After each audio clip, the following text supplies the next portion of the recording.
All right, everybody, welcome to Unscripted One-on-One, and a special guest today from a place very near and dear to my heart in multiple ways, Coach Corey Kubbs from Mount Vernon Nazarene. Coach, why don't you introduce yourself, tell us a little bit about you, and we'll go from there. Yeah, Corey Kubbs, assistant baseball coach, Mount Vernon Nazarene. Proud grad from Mount Vernon in 2015.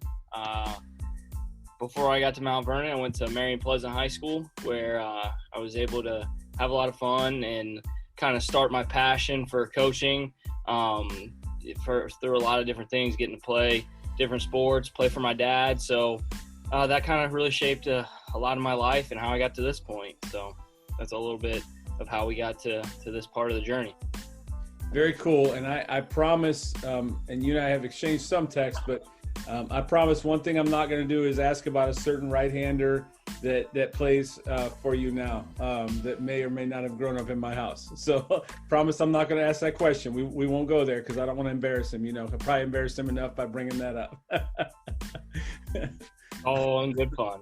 Yeah, no, absolutely. So, all right, so let's start there. What you mentioned that you played at Mount Vernon. So let's start there. Let's go through what was your journey to get to Mount Vernon, and what was your career like there, and what brought you back? Yeah, so I got to Mount Vernon in a strange path. So I thought forever that I was going to play college football. My dad, high school football coach. That's what I thought my path was going to be. The story I tell now is I got the tightrope surgery on my ankle before it was cool. Like Tua made it cool, but I was one of the first people to get it. Wow. So after that, I had to kind of really reevaluate, like, is football what I want to do? Do I want to potentially go through another contact injury like this again? And so I really didn't start like my baseball recruiting process until probably January of my senior year of high school, which Wow. Obviously, like, that's pretty late even in those times, 2010, that's pretty late. So, and really late compared to now. So, really didn't have a whole lot of opportunities, had a couple of offers, Alderson brought us down in West Virginia and some places like that, but nothing really fit me. I didn't find it. So I kind of went to Muskingum University out on a whim. I had some buddies going there, and, it just wasn't the right fit for me. Obviously, we've exchanged a little bit on Twitter about, finding the right fit, and that's why I'm so big on it, is because I didn't find that right fit, and it took a whole year of, quite frankly, bad experiences that weren't good for me to figure out, like, this isn't right. So I transferred to Mount Vernon after a year, actually. I had buddies on the team here, Jeffrey Stone, Jake Dickerson, guys that I knew from high school travel baseball, and so they were like, dude, just come here. It's a great atmosphere. It's a great team. We win a lot. And so that's why I went to Mount Vernon. It's a whole other story in of itself. I came to Mount Vernon just to win baseball games, and I got so much more out of it. And that's why I'm back here. Like we talked about a little bit, like, I owe so much to Coach Veal, and not to be like corny or cliche, but it's true. Like, Coach Veal really saved my life. I was lost, didn't know where I was going. I had great friends, great mentors here, and it really shaped me. So I'm incredibly thankful for the 4 years I got to spend on this campus, and that's why I'm back. Wow. Man, there was a lot there. Like, so just in case anybody's catching this and they don't already know, I'm an alumni. My son currently goes there, and I couldn't be happier. And I'll go ahead and just put this on the podcast because people may not know this, but about 3 years ago, we were standing in the island, the kitchen island, talking about his future. This was long before he even probably started the recruiting process. And I'm like, man, you don't want to go to Mount Vernon. And here he is today. And honestly, I say that, but I also say there's nowhere else I'd rather have him be, because that's exactly where God wanted him. And it was really clear through his process. But and someday we'll break that down on a podcast. But I'm a proud alumni of Mount Vernon. And there's a lot more to the story behind why I said that to him at that time. But Coach Veal actually took over, and he'd probably have to tell this for sure, but I want to say it was either my freshman year or after my freshman year for Sam Riggleman. Coach Veal took over, and he's still there, and he's just been nothing but winning. The guys like yourself that have played for him, man, they have nothing but great things to say. There's a lot more going on than winning a lot of games, which Mount Vernon also does, by the way, dominant in that conference. But Coach Veal's shaping men, and he really is doing something special there. So that's not surprising for me to hear that for somebody that played for Coach Veal and now is giving back to the university. That's pretty cool. Absolutely. Yeah, I mean, and not to like keep going on it, but like, man, that's one thing that we talk about with recruits is like there's so much more than the 2, 3, 3.5, 4 hours we're out on the field. Like if you're not invested in the growing process, then this isn't going to be for you, and that's okay. Yeah. The guys that do come here are guys that want to be here and want to grow. So that's what makes this job so awesome. Yeah. And working for the greatest boss you possibly could. That's so good to hear. And all right, so let's shift real quick to last season. All right, you guys were loaded, absolutely loaded, right? I mean, as far as I know, and I know about that much, but loaded team. I saw you guys play a couple scrimmages. You came into town right before you went on spring break, and I won't tell you that the other team that was there, but you pretty well put the hurting on that team in just a little scrimmage. You guys were putting up some good runs, looked like a great offense, great pitching staff, and then, spring break hits. So take us back to spring break and then coming home, and just take us back to everything just kind of falling apart a little bit. Yeah, spring break, we caught our stride. We beat some really good ball clubs. We played Southeastern, the number 1 team in the country. We played them tight. We beat Madonna twice, who was ranked number 20. Got to the championship game of the Warner Invitational and just didn't to finish it off with a win. And we were 15-6 coming back north. No, I messed that up. 17-6, my apologies. 17-6 coming back north. And honestly, we didn't think anything about it. It was just kind of at the start of like the coronavirus and kind of going around. And it was the only way I can explain it was dying like just a quick death. I mean, we played Grace on a Thursday, beat them 10-rip, I think. And you got 2 more games scheduled for Friday. And like you show up the next day and it's like, nope, no games. And it's like, okay. And it just got postponed. And then like the next Tuesday, it was like seasons are canceled. Mm-hmm. And it was just incredibly heartbreaking. I mean, you feel bad for the seniors because like this is their last go around. You don't know if they're going to get another year. Yeah. You feel bad for all of the underclassmen because like this is their first college baseball experience, and it's just like, is this going to sour them? Are they going to still be motivated and driven to come back and compete? Because you just got your season ripped from you, and quite frankly, promising season. So it just all the uncertainty and how quickly it just transitioned from like playing to like done. Yeah. It took a lot of tolls on a lot of people. So that was kind of my experience with it and going through the process with our guys and trying to get them through just the rest of the academic calendar with quite frankly nothing to look forward to. Yeah. So, and I've asked a few guys. I had Dave Richardson from Arkansas's basketball team on earlier this week, and I've asked the people I've talked to, how do you? So now, and that was terrible. I mean, it was terrible for everybody, but it's just heartbreaking for those spring sports. Basketball got to play. Some of them got into some tournament action. Depending on where they were, but man, baseball, all the spring sports just lost it. And my assistants volunteer at Ohio State, and they were out in Arizona, had to come home, lost their spring break. I mean, it's heartbreaking. But now we look ahead, and it hasn't gotten much easier, but at least we're playing, right? So, and actually, let me pause there. You coach softball, you coach baseball in the summer, right? So yeah, and that's what's weird is you got to coach pretty much. So what was that like, coaching this summer? Man, getting back on the field, we did the way to opening day thing at Newark, Don Edwards, and holy smokes, just to get back out on the field. Our first game was under the lights, and so I was so excited just to be back out there. And it was just normalcy. Like, obviously there was like the rules where you're supposed to play with your own baseballs and not supposed to mix them and all that stuff. And sure, like that kind of made it a little weird, but like it was just normal. Like you got to be out there, you got to watch kids compete, you got to just play the game.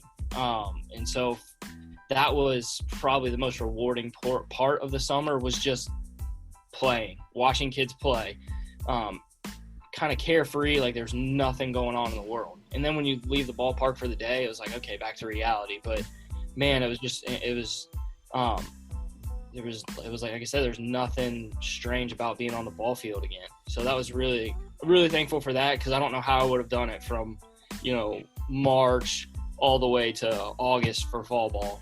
So it was kind of like some saving grace. Yeah, and it was amazing how most of the teams got to play this summer. I think we were going into it, we're like, everybody's going to lose their summer. What a mess, and then all of a sudden things changed a little bit, and we got to get teams out on the field, and we sailed through the summer pretty well. And knock on wood, it's over for most teams now. They're playing fall ball, but thank God we got through the summer, and that baseball teams got to play, and the kids got to play and get out there and all that kind of thing. So, I actually have a couple things. So let me reverse that a little bit before we go to the next thing.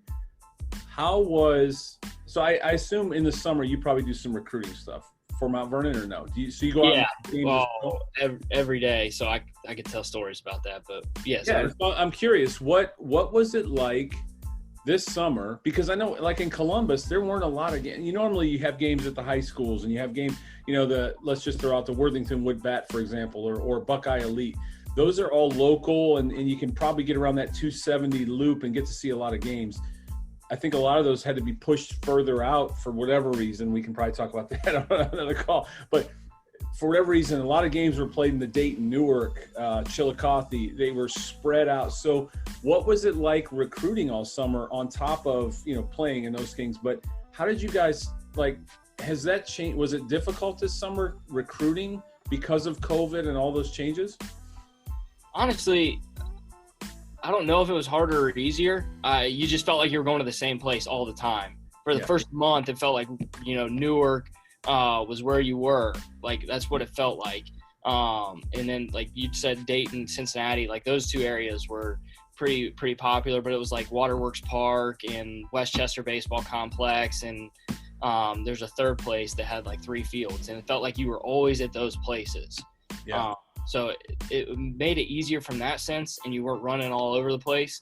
You've been to probably a Flames tournament. You've been to Buckeye Elite. You can get all the way in Cincinnati, all the way down to New Richmond, all the way up to almost Dayton at Witt's Field or whatever that I can't even think of the stadium's name. I apologize to those guys, but that's how far you're covering on a normal year. So it was kind of nice to be centrally located. I don't know if it necessarily made it easier, but that was kind of the experiences. Everyone was kind of at the same places. So you got to see a lot of the same guys and get really good evaluations. And being us in Division III, being only 2 people get out, that was nice. It was nice. We finished with Worthington Wood Bat. The last day was at Olentangy Liberty. And it was like, man, a parent or someone was like, man, you guys were all over the place this summer. I saw you and your head coach. I was like, yeah, this is pretty normal. Like, we're out grinding just like everyone else. We just don't necessarily have that name brand logo that you're looking for. We're just kind of there, and you just bypass us. I promise you, we're out there working just as hard as everyone else. So that was nice, was not having to fight through the crowds of coaches to see games. And man, I think you might have seen my notes because that was actually the question after the next question. But so let's go there. What's it like recruiting for? You're not Division III, you're not Division II, you're not Division I, you're NAIA, and I'm gonna pause right there and tell anybody that thinks that NAIA is anything less. And I know I'm a dad, I know I'm a former alumni, but I'm gonna tell you, if you think NAIA is anything less than anybody else, you are really missing it. And if you're hung up on whatever those initials are, but between where you're going, you're missing it too. And that's a whole nother, I could preach a whole sermon on that. And it isn't because my kid plays there. As you know, I'm in this business somewhat more peripheral, but see far too many guys make a decision based on D whatever and not fit. And we can talk about that. But what's it like? What are the challenges for you as because everything I just said, like, it has nothing to do with you guys. It's because there's a thought process that I have to be D something. And so too many guys are looking after that. How do you compete with that? How do you find your players? And let me add one more. How do you find that you find a lot of players that have fell through the filter because they thought they were going to be, and now they're not, and so that gives you guys a chance? And if that's not true, let me know. But how do you guys kind of find your players? Yeah. So first, I'll start with Mount Vernon is very much a niche. We are a private Christian institution. My story, like I said, I didn't want anything to do with Jesus when I first enrolled at Mount Vernon. I was here to win championships. So does that mean you have to be a Christian to come to school here? No, it doesn't. You have to be open to willing to live within the guidelines of the university and the expectations of the program. Yeah. Coach Veal has openly said it to our guys. Like, he views this as a ministry. He wants to show you that God created you for something more. He wants you to know that God gave you the talents you have, and how are we going to maximize those? So that's where we always start in recruiting. So, I talk to a lot of people about it. It's about personality. If there was a kid that I do better with examples. There's a catcher we were recruiting, really good player. Said no, committed to a Division I school, and I was upset because he's a really good player. He's a really nice player, but I heard him fly out and drop some colorful words, and I was like, you know what, probably a good thing that he's not coming on our campus, because he's just not going to fit the program well. So like, it's all about fit, and that's why I stress it so much. So how do we find guys? Well, we're out at the showcases just like everyone else. Talent is always going to be the prerequisite. Like, are you good enough to help our program, or are you not? Yeah. And then it gets down to the nitty gritty. Are you interested in our program? A lot of 17, 18-year-old kids are very much frightened by the idea of being at a Christian institution, because the way the world is, you have high-level athletes, cursing in interviews all the time, talking about, extracurriculars that don't necessarily align with Christian beliefs. It's okay. It frightens them. And it's, if it's not the right fit, okay, we'll move on. But if there are guys that are like, yeah, I think I can do that. That's step one. And step two is showing more interest, coming to campus, seeing what we're about. And then when you get around our guys, and you're like, wow, they're actually like normal human beings. They're not weirdos. They're not, smacking you over the face with a Bible, and they're out here, they're good ball players. Mm-hmm. And then at that point, the tide starts to turn. So the big thing for us is getting them on campus.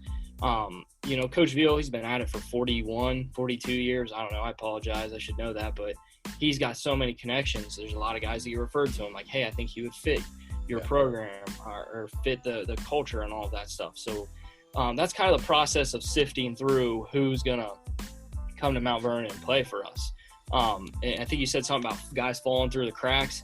I think this year's been a big year for that. There's been a ton of dudes that are still looking for places to play, and there's not as many opportunities at Division I. Got a ton of guys that didn't get drafted. You got a ton of guys that, came back for that extra year, and so the roster spots are limited. And so I don't know the exact rules, but I know there's no roster cap this year, but I think next year they got to be back at their 35. So they're not looking to bring in a huge class because they don't know what's going to go on. And then you keep going further up, minor league baseball, they're trying to cut, 42 affiliate teams? Yeah. So you've got all those guys that are looking for other minor league opportunities. So the draft's probably going to get cut to 20 rounds, if I had to guess. I don't know. I have no idea. Yeah. So you're going to even have a bigger group of guys still in college baseball. So college baseball for the next 5, 6, 7 years is probably going to be really old. So trying to find an opportunity to play early is going to become a little bit more difficult. So there will be more guys that, slip through the cracks, so to speak. So I don't know even if I answered your question there. I just kind of got rolling. But that's kind of how it works here at Mount Vernon, the kind of recruiting process. Yeah, no, it's exactly what I was looking for. I think whoever the one or two people that watch this thing or listen to it, that's what I want to present is you'll hear it. You heard it before. You hear it now. You'll hear it later. I'm always going to preach fit. And that was true for my own son, who's only a year and a half removed from this whole process. And we didn't know. We didn't know either. You start getting good enough, and all of a sudden you're like, hey, he could play college. And then it's like, your first thought is, okay, D1, and there's too many people that hold on to that so tight and don't realize that that's just not realistic, and honestly, it doesn't matter. It doesn't matter. And I'll preach that until the day I die. It doesn't matter. What matters is fit, because we don't have to go any further than March to see exactly what happens. You guys lost an entire baseball season. But were they happy at school? I mean, are they at a place they want to be because there's an injury or a coach or a fight or grades, or there's, you've seen it. How many times does a guy come to some school because of the sport, and then now, they're leaving or they're transferring or they're miserable? Man, don't chase the logo, the name, the D, whatever. Chase the fit and then work your way back. Find the schools that you think, I would love to be at that university. And then, oh, by the way, do they have a baseball team? And I may be out of my league saying that, but I think you see so many less transfers and, coaching changes and all those things. I was on last night with Joe White's dad, or Evan White's dad, Joe, who went to Mount Vernon. And, Evan was going to go to Kent State, ended up going to Kentucky, or, same thing, coaching change. And he landed right where he wanted to be. But I think you just see that so much that I would love for players to understand, find the fit first, and the rest is gravy. Yeah, going through the transfer process, I can attest, is awful. Yeah, awful. Like, you condense a whole recruiting process into like a couple months, because you finish the school season, you're talking middle of May, and then like you got to figure out where your next jump is, like middle of August. And like on top of that, you're trying to play summer ball, you're probably trying to work a job, and you're got to take visits, and instead of evaluating something over a year, you're evaluating it now over 2 months. Yeah. So the transfer process is not fun. So like, you want to get it right the first time. And that's not like added pressure. That's just the facts of it. You gotta ask questions. That's the thing, is like, if dudes don't ask questions or parents ask questions, then I don't think they really know what they're getting into. That's why I ask a bunch of questions in recruiting. I don't know if guys like it, but like, hey man, I'm trying to figure out, like, is this going to be for you or not? The only way to do that is to have conversation and ask questions. So at least that's my opinion. I agree.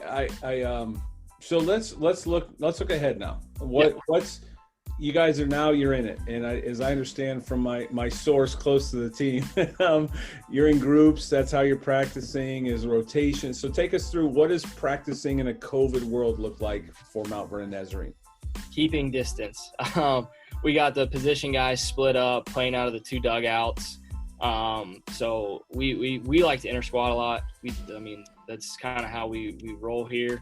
So it's 4 times a week where we're playing. So you got the position guys in the dugouts. We got the pitchers grouped into the bullpens. So they're in less than 10, or out on the soccer field, or the old soccer field, where we get to stretch it out, play catch, and have a whole bunch of space to ourselves. And then we got the catchers in their little area. So that's what it looks like. Is it's a ton of bouncing around, back and forth for me, from groups to who's pitching live, who's getting their work in the bullpen, who's long tossing. So just kind of moving around for me, but it's really spaced out. It's all about keeping space, trying to stay out there as long as we can. The world we live in, if you get one positive test, you're shut down.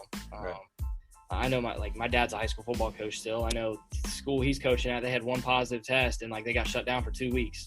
Yep. And it just like horrible timing for them, because they missed the first 2 weeks of the season, and then it was like they got to practice on Thursday and then play week 3. Awful. They didn't do well, but that's the point, is like you're trying not to get shut down. You're doing everything you possibly can to make sure you're still out on that field. And luckily we've made it through. I lost count. This might be week 5, week 6. They all blend together, but that's kind of what it looks like practicing at Mount Vernon in the COVID era, is keeping space, keep it as spread out as far as we can, and try to abide by the rules. Yeah, it's got to be difficult. And Dave Richardson said the same thing. He's looking ahead at the SEC schedule for basketball, and you could be midweek, scouting another team, and then find out, a trainer or a coach or 2 players or whatever it is tested positive. We're not playing this week. or those players aren't playing this week, and now you got to change you guys could be facing a pitcher that you've scouted, and this is what he's got, that kind of thing, and all of a sudden he's not pitching and there's somebody else going. I mean, and that's part of the game, but it's unique. It's a unique world that we're living in, especially in the sports world for sure. Yeah, college, you don't get too many scratches on the mound. It's usually the same guys. You scouted and report on them, so maybe a couple hitters here and there, but it could be interesting. You got a scratch last minute because of failed COVID test in the spring. It just it'll be interesting. We'll take it in stride, but yeah, it's complex. And for you guys, your fall season, at least some of the games could count to your spring. Yeah, so normally right? they do. Yeah, normally they do. We try to play 6-ish games in the fall. They count towards our total, count towards our record. It's not making any bones about it. It's Ohio, Central Ohio. Early February is not ideal for playing games. And you'll look up at the rest of the NAI. There's going to be teams starting January, last weekend of January. Yeah. That's not playing conditions in Ohio. And we value our spring trip. We're really lucky. We get to go to Florida for 2 weeks. And so we pack that with games. That's 15 games in 14 days. So that's a ton of our non-conference stuff. But we get those 6 games up here, and it makes our regular season slate, less complex. It's less games. We can focus our energy and on the weekend and get into the national tournament. We get there 2 ways. We win our conference or we win the conference tournament. There's very rarely been an at-large bid out of our league. So we know going into the season, we got to win the regular season or we got to win the conference tournament. So let's put all of our energy towards that versus like picking up a bunch of non-conference games and going into the weekend a little beat up. Yeah. That's why it's nice to play in the fall. Are you going to get a spring break this year? I do not know. I'm not. As far as you know. As far as I know, I'm not sure. I don't want to say one way or the other and be wrong, but I'm not entirely sure what that's going to look like, if we're going to get a Florida trip or not. Because I think the university doesn't have spring break this year, right? Because of the way they've done the schedule. Yeah, they've reworked the schedule to eliminate the spring break, but Coach and I are working on how do we make it up? Do we try to go down to Florida for 10 days? Do we make weekend trips, to Lake Point or down to Tennessee, North Carolina, South Carolina, somewhere in there, and try and pick up games that way? So that's a fluid situation. It's always evolving, and we don't know what way that's going to go. Yeah. Well, I didn't mean to put you on the spot there. Yeah. I'm not going to hold you to whatever you said. So, well, man, unbelievable. Our time's up. Like it flew by, and we threw this together on the fly. I appreciate that you came on so quick. But let me tell you this. One thing that and we texted a little bit on this, but obviously as a parent, as a dad, you send any of my children, I send off to school, you hand off that baton to somebody else. In our case, we knew it was going to be Coach Veal, and obviously his record stands for itself, for what he does with his players. But what I've noticed with my guy, I'm probably going to embarrass him a little bit, but I hear a lot about Coach Kubbs, and the one thing that I want to tell you personally is that means a lot to me, is to know that I got somebody that's pouring into him in his next 4 years, and I know you guys are close, and I know you hang out. So, you're his pitching coach, and so I'm not worried about the baseball side. I couldn't tell you a thing about pitching, but it's cool to know that on a personal side, he's got a mentor in his life, and that's something that I don't want to say that other schools don't have that, because I'm pretty sure they do as far as those connections, but that's something I can guarantee that Mount Vernon has. And from a faith perspective, I know that it's coming from a place that's really, really where we're aligned. And so, you talked about the differences between Mount Vernon and, those faith-based type things. And now guys aren't out there Bible beating, but there's an element, there's a constant theme. And I'll share one story that one of my closest friends went there, got drafted into the MLB. I won't use his name on the podcast, but got drafted, and in our 4 years, he wasn't a believer. He played baseball. He was there to play baseball. He was there to get drafted. He did get drafted. He earned what he wanted to. It took him later in life, but he's a believer now, and he's just a very strong man of faith. And, sometimes it doesn't happen right away. Sometimes it won't happen in those 4 years, but there's seeds that are planted being where you are, and you guys are doing good work, man, and far beyond what's between the white lines. You're doing good work, and I'm really glad my son plays for Mount Vernon Nazarene. Well, thank you. We appreciate that. I mean, it starts at the top. I really do mean what I say. Like, Coach Veal saved me from who knows what. Don't know where I'd be. Don't know what I'd be doing if I didn't come to Mount Vernon. I owe that man a lot, and that's kind of why I'm back around. And I don't plan on leaving, because you go searching for it in other places when you don't have it.